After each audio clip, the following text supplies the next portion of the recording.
No, no, no, no, no, no, no!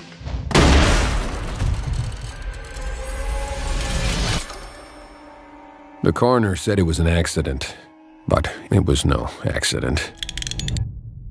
It was a monkey. We interrupt this program to bring you...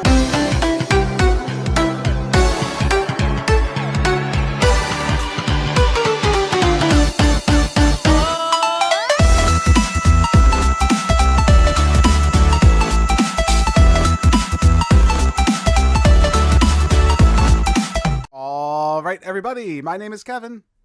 And my name is John. And we are the Real Movie Guys, and welcome back to another episode of The Real Review, the series where we review and discuss all your favorite movies. And don't forget, if you like what you see and you want to see more, make sure you like and subscribe to the channel today. On today's episode, we're taking a look at The Monkey.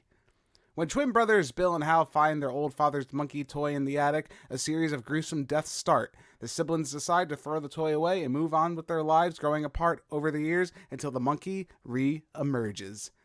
Okay, John, this was probably one of the movies that was very high on my list. I know I was talking to you about it, like, oh my God, we got to see The Monkey. I can't wait. It's Stephen King. It's Osgood Perkins. It's everything I want, right, out of horror. It's like, it's going to be the next big thing. We went to go see it, and man, I was so conflicted when we left the theater about how I felt about this movie. I told you, I don't even know how we were going to review this movie, honestly, because I felt one way, I went another way. I went back and forth. I'm kind of all over the place. I can't wait to really talk about it. What are your first impressions of this movie before we even dive into really what it is? Sure. So going back to when I became aware of The Monkey, seeing the trailer in theaters, I do think now, having seen it, that the trailer did a pretty good job of conveying most of what to expect out of the movie. It did a good job of showing you it's going to be a kind of lighthearted take on a kind of grim story or a grim concept, and that it was going to be, you know, they understand that the idea of a killer monkey is a little wacky, and, you know, we're just going to roll with it. Right, and maybe that's where I got lost in translation somewhere. So to those at home, what exactly is The Monkey? It's a horror movie, obviously, from, you know, the concept of a monkey killing people. It's a horror movie, but I think the movie really tends to lean more on the comedy, where I would say this is more of a comedy horror. Would you agree with that assessment? Yeah, absolutely. I mean, there were the whole tone of the movie is odd, which we can talk more about, and kind of off kilter, and the dialogue and the way people are acting is unusual. But what you're seeing unfold is dark and violent, and not really. I mean, I do appreciate there weren't a lot of jump scares in it, but it was a horror movie if I described to you what happened in it. Right. It's just very odd because, again, when I thought of Osgood Perkins, you know, he just came off as this huge success from Longlegs. So maybe that's where I was a little, you know, convinced on what I was about to see. It was like, oh, yeah, he did this great job. You know, it's going to be a little goofy, yeah, but it's going to be still more of like a horror movie with maybe some deeper thought and like more like symbolism and whatever. Because, again, he did a great job with Longlegs. We didn't review it on the channel, but it's a phenomenal film. It's probably a crime we actually didn't talk about it, but maybe something in the future. But regardless, that's what I thought going into this. And The Monkey, again, right away, the tone of this movie is almost like, it's like a classic Saturday morning cartoon mixed with like a horror movie, and the dialogue just gets cornier and cornier as the movie goes on, but it's intentional. It's definitely not something that's being done it's being done as a joke, but it's not being done, you know, by mistake or anything like that. This is all intentional for this movie. And throughout the whole movie, I think it's fine and it has its place. But by the time we get to the end of the movie, which we'll talk about, I think it really lost me when we get to the end. I think it does jump the shark by the time we get to the finale of the film.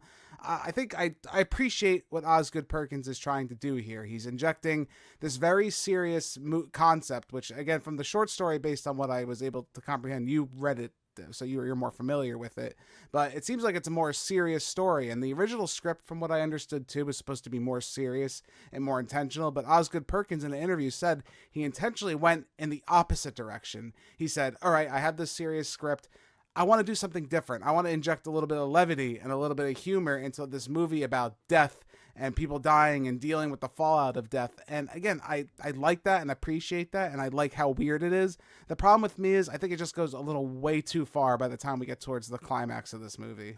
I do think that myself, and I know, like you said, a crime, having not yet seen Longlegs, and not having anything to really bring to it. I read the short story after seeing the movie. I thought that for me, it did a decent job of establishing the tone at the beginning, just with the casting of Adam Scott in a cameo. Yeah. And the first thing you show is Adam Scott dressed up like a pilot. Okay, this movie's kind of silly, right? And for me, from my perspective, that opening gave me an idea of what to expect. And yes, it did evolve in its scope greatly by the end. Right. But at least the introduction kind of let you know that this, it'll be scary and there will be some gross stuff, but just kind of laugh at it if you'd like, because, right. Otherwise, you wouldn't cast Adam Scott as the first actor that you see. And I think if you enjoy comedy and you enjoy horror, this is going to be right up most people's alley. I think even though it's very strange and very out there by the time we get to the climax of the film, if you're a Stephen King fan, I think there's a lot to appreciate here with the Stephen King-isms are just like right on point. I was telling you the Stephen King drinking game, it hits all the nails on the head. It's got the alcoholic parents. It's got the psychological. It's got the talk about like religion, everything like that. It hits all the Stephen Kingism, takes place in Maine.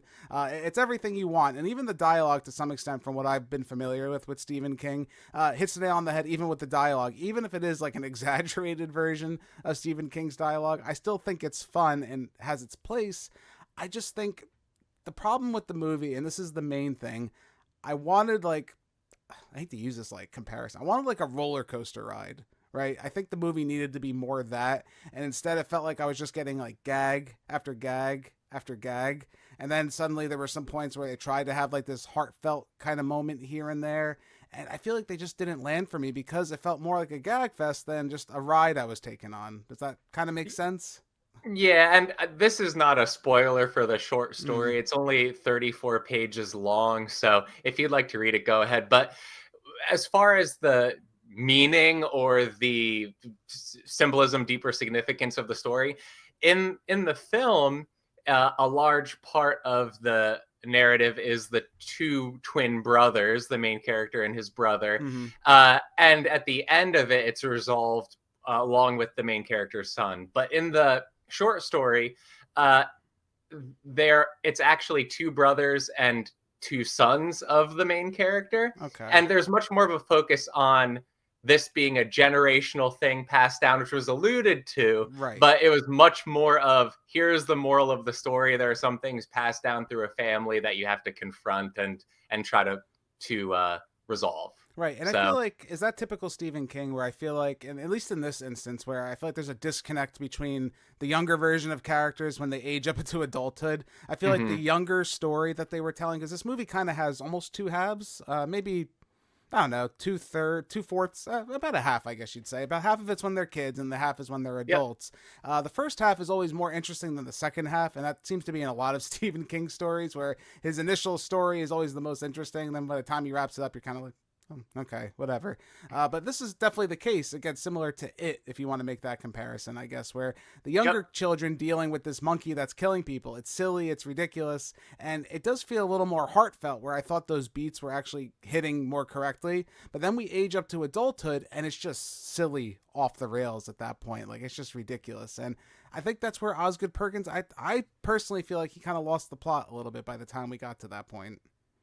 Yeah, and so again, not a spoiler for the short story, but the ending becomes such a grand scale, and the monkey is having such an influence on the world of the movie, not present in the short story. Right. So it stays a smaller story. It stays the family mostly that's affected by this monkey, and they're the ones to resolve this issue. So yeah, I could see, he was going for an ever increasing threat of this monkey, not present in the original short story. I thought it was kind of entertaining the way that it ended in the film, but yeah, I could see why it does kind of just go off the And it rails. just feels like it's forced at points. Again, we're not going into spoilers, but there's like forced situations to use the monkey, and other characters like forced into the plot that didn't need to. There's a young man in the neighborhood that's kind of like forced into the plot to try and connect everything together. And it kind of just feels like, okay, it's just weird to be weird. And again, as someone who likes weird to be weird a lot of the time, I can respect that, and I do like that.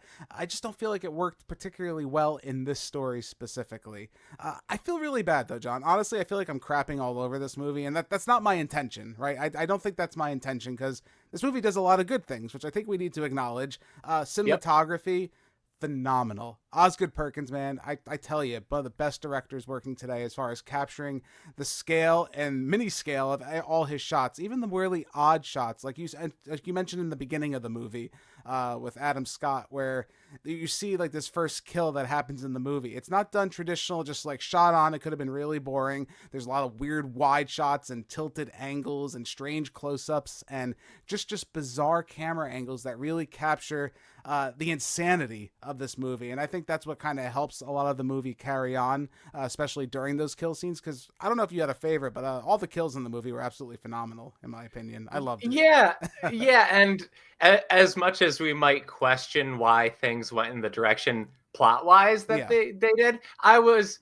enjoying what I was seeing throughout the whole movie. So these kind of complex, like Rube Goldberg device style deaths that were occurring, that is much more developed than it is in the short story, and that is kind of a creation of the movie, and it's enjoyable to watch, even if it doesn't have deeper meaning to it. It's just entertaining. So I did enjoy it in that regard. Yeah, and it gives me that vibe of almost like a Final Destination type movie where you're excited for the kill. Like, how's it going to happen? How creative is it going to be? Sure, there's a lot that are more creative than others in this movie. And at one point, I was a little let down by like just a random montage of just people dying. It was still fun, though. Again, that's the one thing this movie does well with the comedy, which I think a lot of horror comedies forget, is even though I would say it wasn't personally what I wanted in the movie, it was a consistent round of like chuckles, right? I never felt like there was just a scene of like, ah, ha, ha, like I'm cracking up and then nothing. It was just a very consistent tone of laughing. Would you agree with that? That it was just very, I guess, continued throughout the movie. It never kind of let go of the pedal.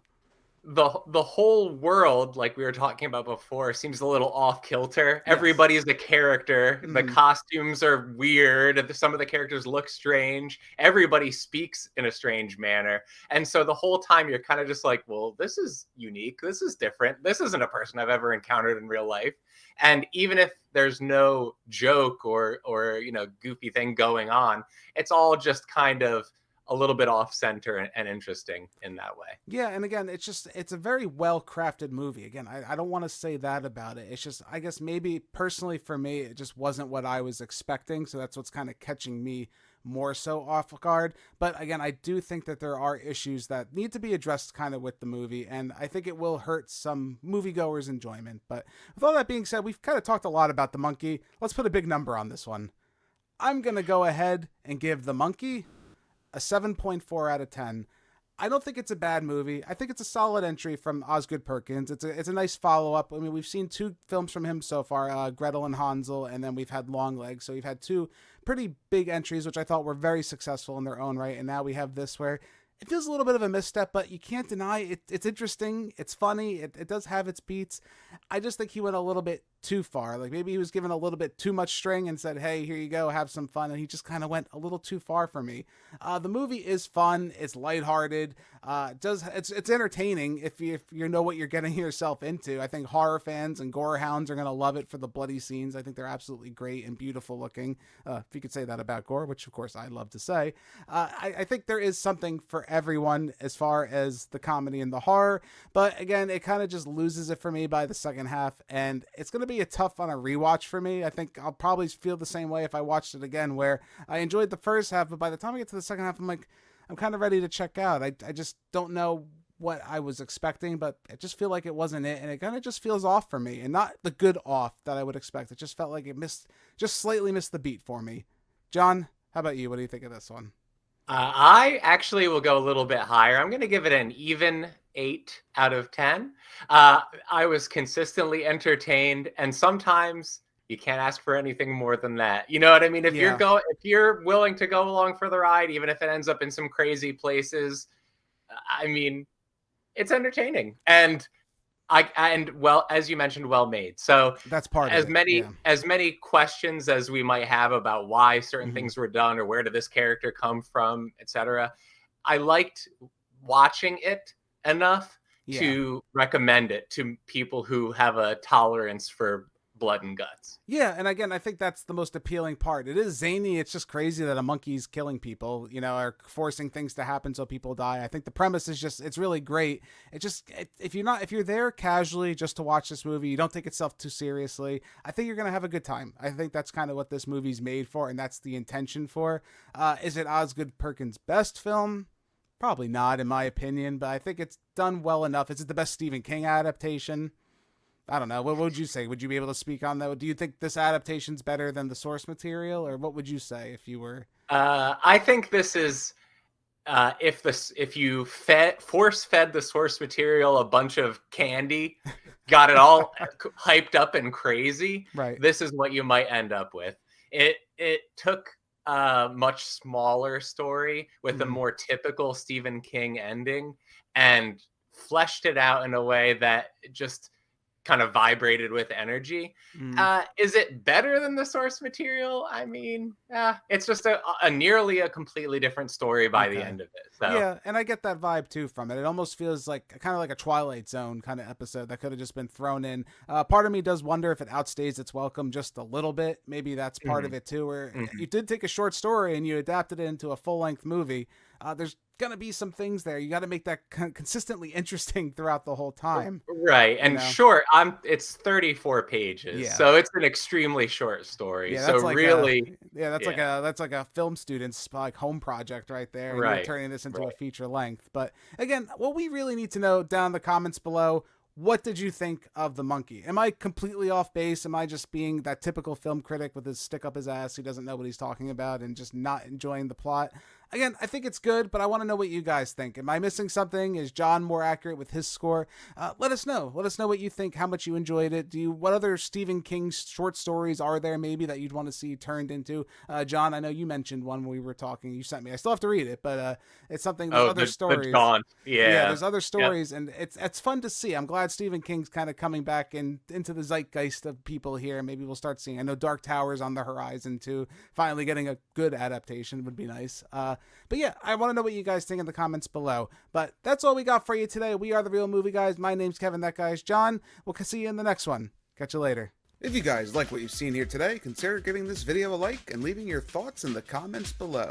If you want to stay up to date with everything Real Movie Guys related, make sure to hit that subscribe button and check us out on Instagram, Twitter, and Facebook.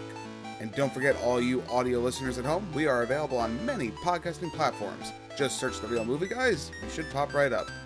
Thank you again all so much for joining us on this episode of The Real Review. We are The Real Movie Guys. Real guys, real movies, real thoughts. Catch you next time.